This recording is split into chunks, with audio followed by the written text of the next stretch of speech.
آج ہم drama serial من مست ملنگ کے بارے میں بات کریں گے۔ کبیر والدہ کو ریا کے گھر لے آتا ہے اور ریا سے کہتا ہے، میں آ گیا ہوں، اب تمہیں کسی سے بھی ڈرنے کی ضرورت نہیں۔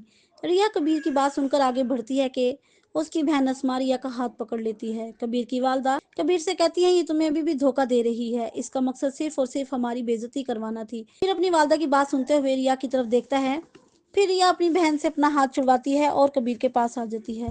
اسما ریا کی اس حرکت پر شدید غصے میں آ جاتی ہے اور سکندر یہ سب دیکھ کر پہلے تو بہت غصے میں آ جاتا ہے، لیکن پھر بات کو سنبھالتے ہوئے کبیر کی والدہ سے کہتا ہے کہ اب وقت آ گیا ہے ہم دونوں خاندانوں کے درمیان برسوں پرانی دشمنی کو ختم کر کے ان دونوں کی شادی کر دیں، کیونکہ اگر یہ ہم نے فیصلہ نہ کیا تو یہ دونوں بہت آسانی سے ہمیں چھوڑ کر چلے جائیں گے۔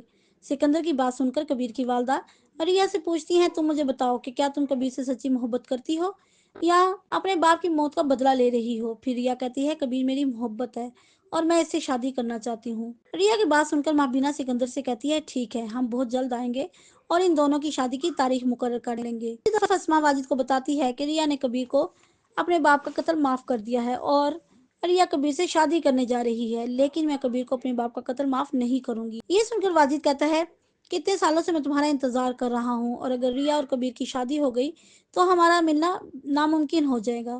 یہ سن کر اسما کہتی ہے، میں ایسا کسی صورت بھی نہیں ہونے دوں گی، چاہے اس کے لیے مجھے کبیر کے قتل میں پھانسی ہی کیوں نہ ہو جائے۔ پھر واجد مسکراتے ہوئے اسما سے کہتا ہے، مجھے کیا کرنا ہوگا؟ پھر اسما واجد سے کہتی ہے، تم کسی بھی طرح کبیر کو اغوا کروا لو اور میں ریا سے کہوں گی کہ کبیر تمہیں دھوکہ دے کر فرار ہو گیا ہے اور پھر ریا کی شادی کروا دوں گی اور پھر تم موقع پا کر کبیر کو قتل کر دینا، اس طرح میرا بدلہ بھی پورا ہو جائے گا، پھر ہم دونوں بھی شادی کر لیں گے، کیونکہ اب مجھے کسی کی بھی پرواہ نہیں۔ دوسری طرف ماں بینا نہیں چاہتی تھی کہ وہ ریا کو اپنی بہو بنا کر لائے، لیکن وہ کبیر کے ہاتھوں مجبور تھی۔ پھر ماں بینا وفا کو بلاتی ہے اور اسے کہتی ہے کہ ہمیں کچھ ایسا کرنا ہوگا کہ ریا اور کبیر کی شادی نہ ہو۔ اگر ویڈیو پسند ہے چینل کو سبسکرائب اور ویڈیو کو لائک اینڈ شیئر کرنا مت بھولیے گا۔ شکریہ۔